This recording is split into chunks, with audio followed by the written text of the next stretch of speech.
I met a gypsy. Do your Australian followers, do they know what gas station means?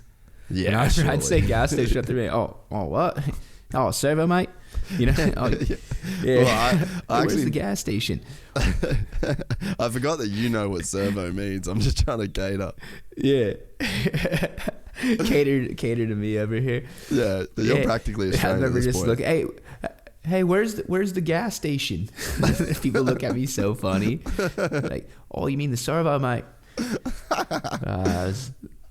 We need to get you back over. We need to get you back over. I'd love to. I always have the best time. It sucks right when I came over there and got myself on the CDR team, hanging out with Dak and the boys and doing good, putting it up on the box, and the world has to shut down on me. Isn't it's kind of a bummer. It's some bullshit. But it's this World Supercross thing seems pretty cool. I mean, I think everybody's kind of up in the air on what it is, but that's just exciting that somebody's trying to promote something like that, and it looks like they've got some kind of creative marketing ideas to try to make it profitable for teams, because Supercross is expensive, but it sounds like they got some cool ideas. So what? You probably heard more about it than me. I actually have literally heard nothing. What have you heard? Well, I've seen all the Instagram promos.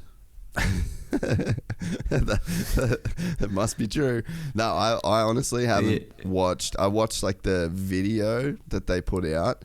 I kind of thought, or I kind of knew a while ago, like the first, before it even went to Melbourne, that was sort of something that they were trying to do. I heard years and years ago that Bailey and Sando wanted to do Supercross in Japan, which I think would be insanely sick. Obviously, 4 of the manufacturers, with an asterisk next to Suzuki, 4 of the manufacturers are obviously Japanese. So, I mean, like, the culture of motorsport and the depth of, the general population's love for brands like Yamaha and Kawasaki and Honda. It's just such like a crazy deep heritage and respect for those companies. So I just feel like a race there would be insanely cool for the sport. And there's so many places like that. I mean, do you look at what sport is like in the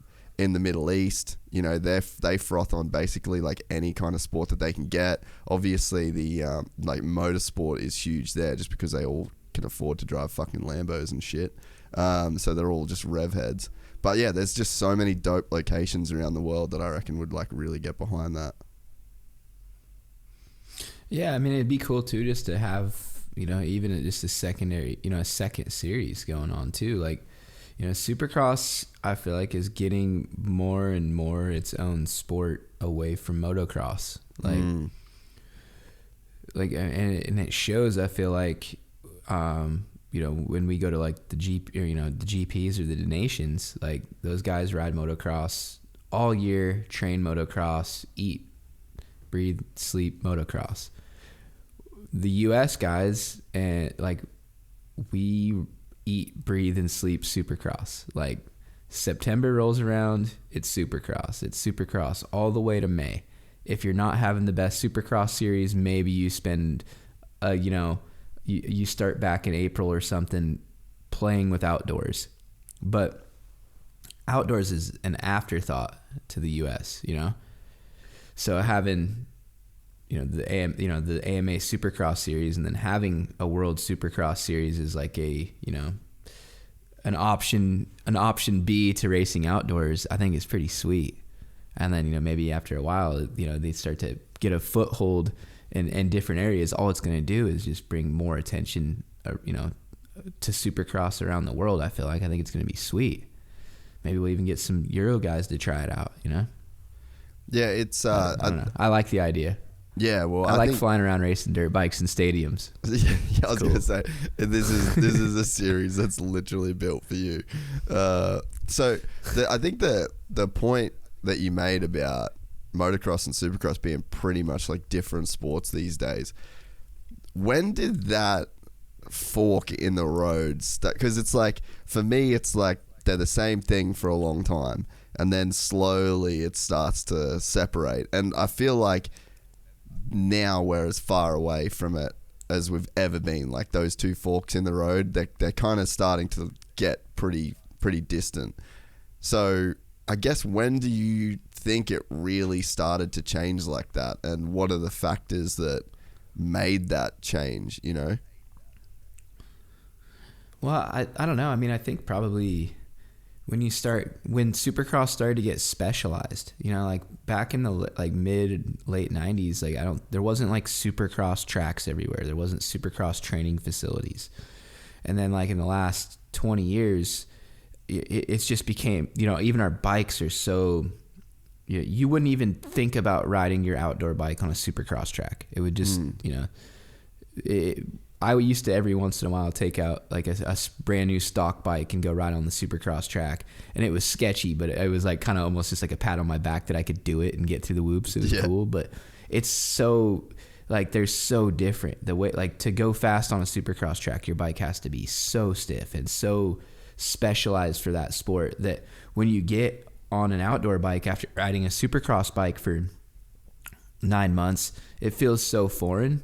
It feels flimsy. Like, it's just, there's so much difference to it. So I would say probably, you know, once Supercross started getting specialized, because if you go back to like the 90s, you know, even like the mid 90s, like the tracks like Troy, Ohio were like almost just as Supercrossy as Supercross, but they were just more spread out. Yeah. And our outdoor tracks all would have like a Supercross section. Like Glen Helen would have a Supercross section, while Schugle used to have jumps, like, you know, rhythm sections and stuff everywhere. And for whatever reason, you don't see those Supercross style obstacles in motocross anymore at all. It's all kind of the same jump, and it's all about high speed, it seems like now. And everything's real deep ruts, and berms are frowned upon. Like, it's like berms aren't motocross somehow. I don't know when that started. Yeah. But that's true. It just kind of seems like it's, like, nobody likes berms anymore. It's like, if berms are sweet, just put them further out wide. So it's like, if you want to take the inside rut that's super nasty and deep, you can, but then you can also blast the outside berm instead of everybody bottlenecking into one area. I don't know why the berms became faux pas. Nah. Yeah, I think we're heading in that direction. Like, and probably, who was the first to go Supercross only? Was it James or was it Chad? No, McGrath. Was. But McGrath was such a badass. He would just show up and race an outdoor for fun, and like sometimes, usually, like he'd still like race the first 2 outdoor nationals on his Mazda Yamaha and like win, and then just like, yeah, all right, see you guys in January. You know? See you. They want to go have a suit. Yeah, see you guys later. Have fun. And then I guess Chad was probably the next one, and then James, and then, you know, I was on that train pretty early, almost kind of just by default, because I was, you know, James's teammate at San Manuel, and then RCH, their first year they were Supercross only. So that's why I did Supercross, and then I did X Games, and then I came to Australia that year and rode for Cale Wallace with the H&H clothing brand Suzuki. So that was, So I tried to stay busy, but I wasn't racing outdoors. And so, do you think that, like, looking forward, do you think that, because it's kind of been happening in a way, right? Like, Brayton was probably one of the guys now that's made almost like a bit of a career. You have as well, really, of like, you do Supercross and then you spend the rest of the year just kind of like traveling around the world, racing different Supercross events that you kind of can.